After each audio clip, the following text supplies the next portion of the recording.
ख्रिस्तामध्ये प्रिय भाविक, महारोगी म्हणजेच कुष्ठरोगी म्हटलं म्हणजेच आपल्या अंगावरती काटा येतो.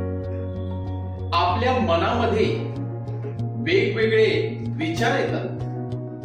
कुष्ठरोग्यांचं नाव ऐकल्यानंतर त्याचं संपूर्ण चित्र आपल्या डोळ्यासमोर येत असतं. किंबहुना आपल्याला कदाचित उलटीसारखं वाटत असते, कारण कुष्ठरोगी काय असते हे आपण स्वतः डोळ्याने पाहिलेलं असते. काहींनी तर जवळून त्याचा अनुभव घेतलेला असतो.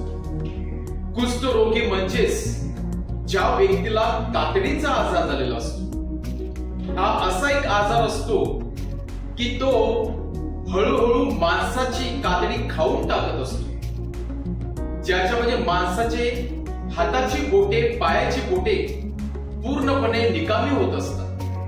कधी कधी त्यातून उग्र वास देखील येत असतो.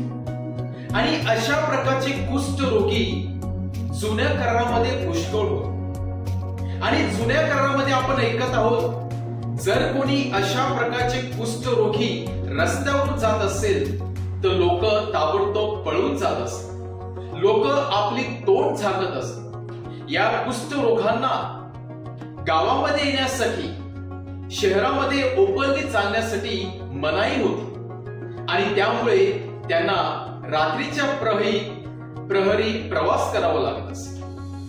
असिसिकर संत फ्रान्सिसच्या टाइमामध्ये सुद्धा, त्याच्या काळामध्ये सुद्धा या कुष्ठरोगांच्या गळ्याला एक प्रकारची घंटा बांधली जात होती, जेणेकरून त्या घंटाच्या आवाजामुळे लोक जागृत होत असत की हे रस्त्यावरून कुष्ठरोगी येत आहेत आणि लोक आपापल्या घरामध्ये पळून जातात.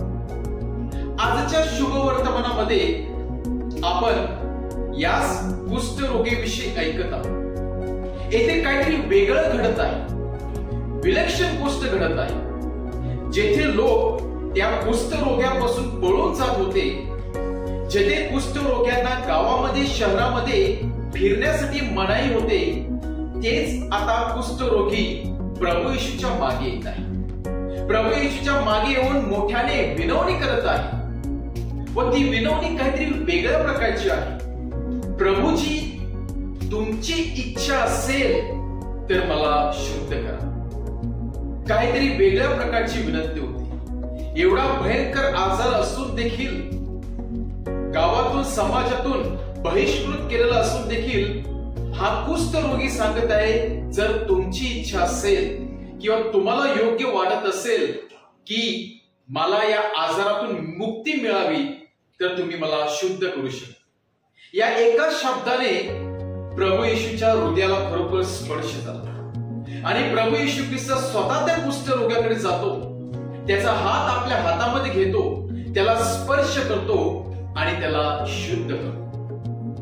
जेथे लोकांनी अशा लोकांना वाईट टाकलेलं होतं, तेथे प्रभू येशू ख्रिस्त या महारोग्यांना जवळ होतो. पहिल्यांदा या महारोग्यांना ख्रिस्तामध्ये नवीन मसाया, नवीन परमेश्वर भेटलेला होता, जो परमेश्वर त्यांचं दुःख समजू शकत होता, जो परमेश्वर त्यांचे यातना समजू शकत होता. आणि अशा परमेश्वरामध्ये, येशू ख्रिस्तामध्ये त्यांना मायेचा झरा सापडतो, त्यांना कृपेचा झरा सापडतो, त्यांना क्षमेची नदी मिळते आणि ती म्हणजे प्रभू येशू ख्रिस्त.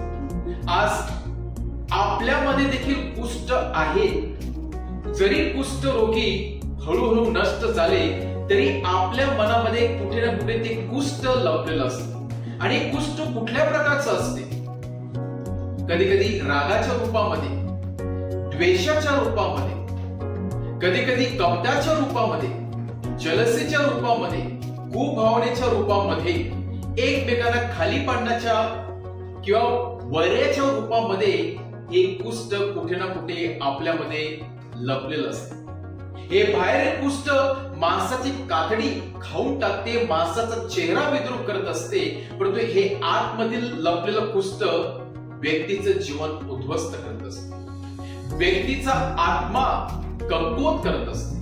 आणि त्याला औषध फक्त प्रभू येशू ख्रिस्तच देऊ शकतो. आज आपल्या प्रत्येकाला या कुष्ठापासून मुक्ती मिळवण्यासाठी प्रभू येशूची गरज आहे. आपण प्रत्येक जण रोगी आहोत, आध्यात्मिकरित्या आपण महारोगी आहोत आणि आध्यात्मिकरित्या आपल्याला जर शुद्ध व्हायचं असेल, चांगलं व्हायचं असेल तर आपल्याला प्रभू येशू ख्रिस्ताच्या स्पर्शाची गरज आहे. आज ख्रिस्ताकडे येऊया. त्या रोग्याप्रमाणे आपण ख्रिस्तासमोर लोटांगण घालून आपल्या हातून घडलेल्या अपराधांची क्षमा मागूया व परमेश्वराकडून तो मायेचा, क्षमेचा, कृपेचा स्पर्श आपल्या सर्वांना यावा किंवा व्हावा म्हणून परमेश्वराकडे विशेष कृपा व शक्ती मागूया. आमेन.